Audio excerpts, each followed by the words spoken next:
So also in the category of critical and complicated is the stimulus check. If anyone, let me know in the comments section if anyone has not gotten theirs yet, because I've heard this from a bunch of clients already this week. It is possible that you haven't gotten your check yet and are still due a check. So here's what I would recommend. Go to the IRS, Google this to get the right URL. It's called Get My Payment Tool. Get on it, fill it in, make sure you're eligible, check on whether you, make sure that you're eligible for it because your income is the right level, and obviously you don't owe any child support and things that would knock your eligibility out. And also make sure if you, those loans where you could go to somebody who prepares your taxes and say, hey, front me a loan and then you can get my tax refund. If you do that, it's entirely possible that the federal government will send them the stimulus check because that's where they issued the tax refund check. Be careful here. Dot all of your I's, cross all of your T's, check out that IRS tool and make sure that you're eligible and that you can get it. You can get the stimulus check. Okay. So those were some of the best ones that I got. Does anyone else have any questions for me here live? I'm trying to look through. If not, I'm going to go with another one that I had written down from a client. This I hear all the time, and this is not just, it's sort of COVID related, but people are changing jobs constantly now. And one of the questions I get all the time is, should you roll over your 401k in this crazy market? Or what should you do? All right, I'm so glad this person asked this because I do like to answer it and be clear because it's a very confusing topic also. If you have left your job for whatever reason, right, and you have a 401k with that old employer, there is no rush to roll it over unless you are being asked to by the old employer or you're being charged additional fees because you're no longer employed there, in which case you would want to roll it over. Rolling over 401k should not hurt you in terms of your the eventual gains on that account, because the way it's typically done is, I don't know, let's say you call Charles Schwab and you say, hey, I got this rollover. Can you open me up an account so I can roll it in? Fabulous. And you're taking it from some other, custodian that your employer uses. Chances are Charles Schwab or whoever is going to make you sell most, if not all, of the stuff you have in your existing account. So for those couple of days while you're selling it, letting it settle, having the transfer go to Charles Schwab or whoever you chose, right? I don't know, it could be 3 days, could be 5 days. You'll be out of the market. Then once your money arrives in cash and whatever vehicles, whatever funds or individual stocks that the new 401k custodian allowed you to bring over, then you'll be able to buy into the market again. So the risk is that you're out of the market for, I don't know what, 3 to 5 days, right? Something like that. And honestly, at this point in the game where the market is just swinging like a wrecking ball within intraday and intraday, I just don't see that it's going to matter that much to most retail investors. So if you need to roll over money for whatever the reasons are, just go ahead and do it. You may want to buy with the cash that you have in the new place. What I'm recommending to people now is that they dollar cost average in as they buy in. What does that mean, Lori? Okay. What that means is so say you had $100,000 with your old employer, you've just rolled it over to Vanguard or Charles Schwab, and it's sitting there in cash because whoever the new custodian was said, I'm not going to take any of that stuff that you had at this old employer program. Okay, fine. So you've rolled it over. You're sitting on $100,000 of cash now. So, hi, Monira. I'm going to get to your question in 2 seconds. And so you're sitting on $100,000 of cash now in that new Charles Schwab account. Instead of taking that $100,000 and buying index funds that day, which of course is what I would recommend is index funds, I'm suggesting that you dollar cost average. What I'm telling my clients is to buy in either every 2 weeks or every month over a 6-month period.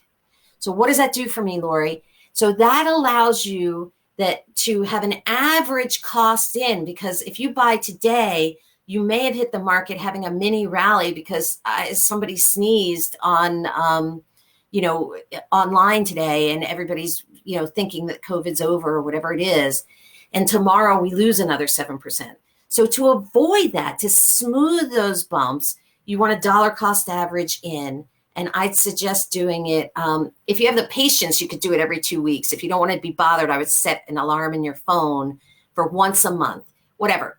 The second Tuesday of the month, you go in with 1/6 of the amount, because you're doing it over a 6-month period. That's what I'm recommending now for people getting into the market, not just in a rollover, but if there's extra cash and they're going into the market. Let me get this next question. The state of uncertainty and planning for life events. Yes, lots of uncertainty. I got married, and congratulations.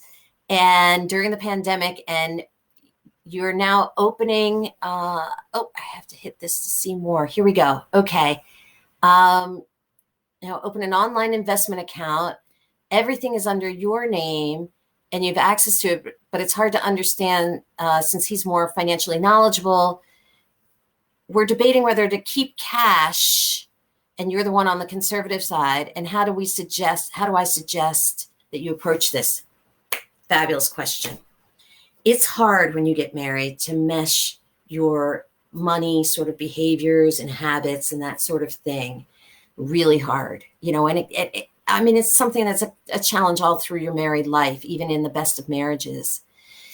Here's what you two should ask yourselves, and get a piece of paper and a pen. It might help.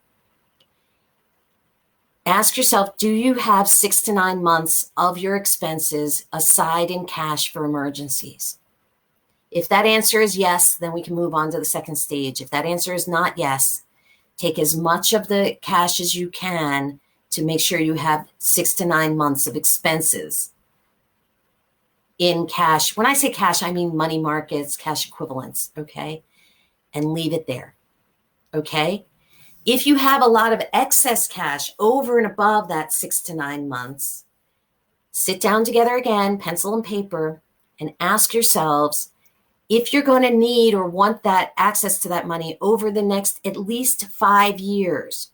Since you just got married, you may be planning to A, buy a property, B, have a baby or more than one baby. You may need to move. You may need to change jobs. I don't know any of that. All of that generally takes cash.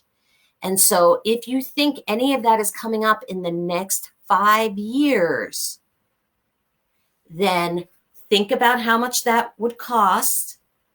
I don't know. Let's just apply some numbers to this so it's not as abstract. So you have $300,000, right? You take $100,000 of it out in cash for 12 months of expenses, just to be super conservative. And you said you were conservative, so that's good. You're left with $200,000. In the next 5 years, you're going to want to put a down payment on someplace to live. You want to buy a property. And that you think that's going to cost about $100,000. Keep that in cash, high yield savings. That leaves you with $100,000 of the $300 in my example. That would be excess cash that you could potentially invest. But so what I want you to do is sit down together, communicate together, write down what you're going to need, what uses of cash you're going to have over the next 5 years after filling the emergency savings bucket. And if there's anything left, then you potentially could employ that for gain in the public markets. That's a great question. I hope I answered that for you. We have 2 minutes left. I have not gotten through everything on my list, but that's okay. Let me try and grab one more here. Oh boy, that's a long one. I may leave that until next week. But So, okay, let's try this one.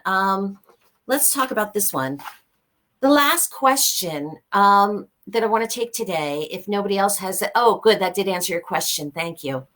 Is thinking about low touch business lines. I just had this discussion with one of my clients.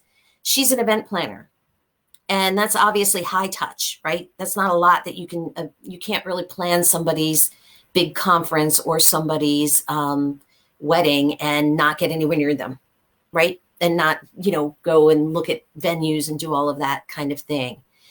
So for people who have high touch jobs now and are looking for plan B, what I'm recommending is that you sit down with a piece of paper and think about how what you do can morph into something that is lower touch.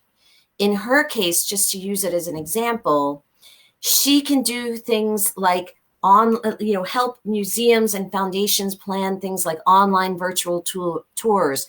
I love doing virtual tours, and I have done some really terrible ones that have made me jump off the site because I was so frustrated by it. So there's a lot of room for improvement there, in my opinion. Online virtual zoo tours, online, all of these things are going to be moved online. And those conferences and events that can be moved online will be places like touring, touring Mount Vernon or touring any of those places. Those are all things that can be moved online. Try to think about the job you do now that is high touch and how it could be shifted into low touch. For some people, things like cutting hair, that's really difficult to do, but there are other ways to do that. I mean, you could do videos on how to color it yourself, or how to buy the right colors and do all those things so you can do them at home. And so that's kind of in that plan B category, is try to think of what you can do that went from high touch to lower touch. So we're a minute over, and I don't want to keep anybody from their dinner, but I really want to thank you again for being here and for your great questions. And I'll be back again next Wednesday doing this again. And what we think we want to do is add a theme sometimes, like we could talk all about self-employment one time, all about buying real estate in the COVID time, all about investing and where the markets are going. So look out for that. We may start introducing a theme, but keep the questions coming. You can always get me on planning@atwoodfinancial.com. And obviously here at Facebook, we're on Twitter too, and Instagram. Thanks, everybody. Stay healthy and safe. Take care.